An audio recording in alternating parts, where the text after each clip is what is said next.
अस्सलाम वालेकुम everyone, my name is Siba Riyaz and welcome to my YouTube channel true helper.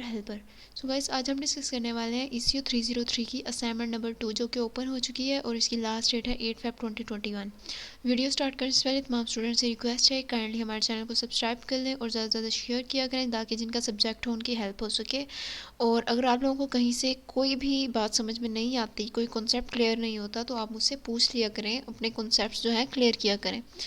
तो ये जो है मार्क्स 18 मार्क्स की असाइनमेंट है और ये केस वगैरह जो है ये आप लोगों को दिया गया है कि गुर्बत जो है गुर्बत और ये अदम मसावात जो है इंक्रीज़ हो रही हैं, तो पाकिस्तान इनमें कैसे मतलब किन प्रोग्राम्स के ज़रिए इस चीज़ को कम करने की कोशिश कर रहा है। तो ये ज़्यादा इतना इम्पोर्टेंट हम नहीं है, तो हम लोग रीड नहीं करेंगे।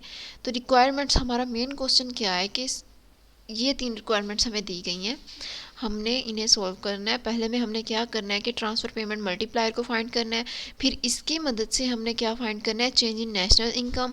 देन हमने एंड में बताना है कि पेंशन और अनएम्प्लॉयमेंट का एग्रीगेट डिमांड पे रिलेशनशिप क्या है, कि अगर ये चीज़ें इंक्रीज होती हैं तो इस पर क्या इफेक्ट पड़ेगा। ठीक है, हम अपना सॉल्यूशन स्टार्ट करते हैं।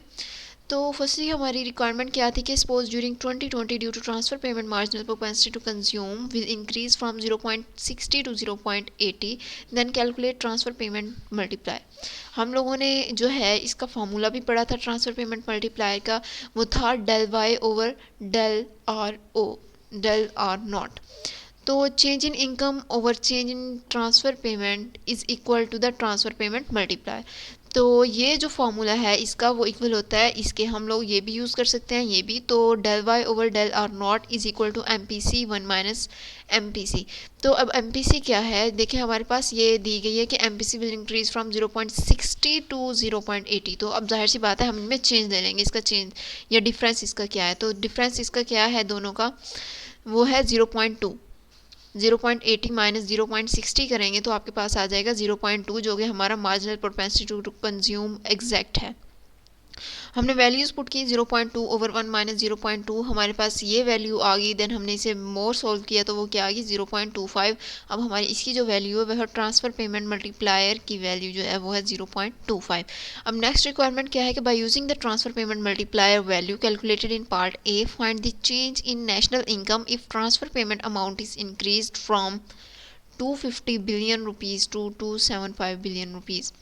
देखिए आप डायरेक्ट जो है इसका डिफरेंस ले लें तो आपके पास जो है इसमें चेंज इन नेशनल इनकम आ जाएगा। डिफरेंस कैसे देते हैं, ये सॉरी 275 में से आप 250 जो है माइनस कर दें तो वो है आपका चेंज इन नेशनल इनकम। ठीक है, जो कि हमारे पास आ गया 25 बिलियन रुपीज़।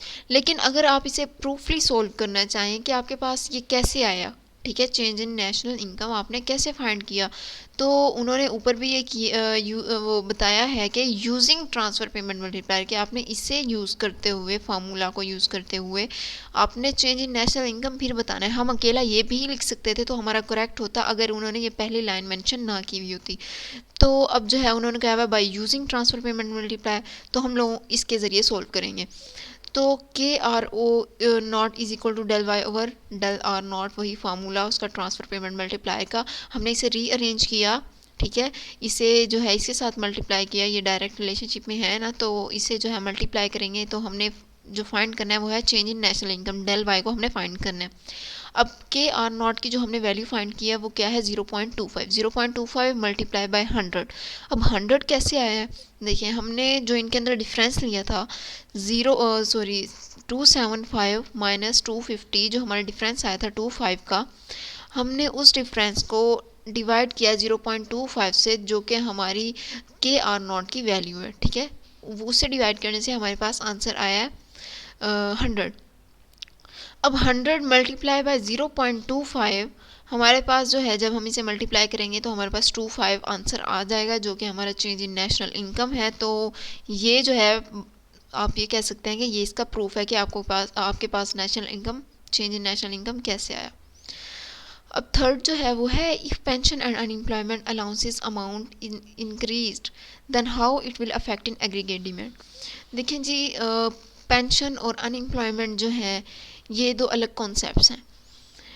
कि अगर पेंशन इंक्रीज़ करती है तो एग्रीगेट डिमांड जो है डेफिनेटली इंक्रीज़ करेगी। ज़ाहिर सी बात है, किसी भी इकोनॉमी में जब वहाँ के मेंबर्स की इनकम ज़्यादा होती है, पेंशन ज़्यादा होती है, तो उनकी जो है अखराजात भी ज़्यादा हो जाते हैं, वेजेस भी ज़्यादा हो जाते हैं, जिसकी वजह से एग्रीगेट डिमांड किसी भी प्रोडक्ट की ज़्यादा हो जाती है किसी भी इकोनॉमी में।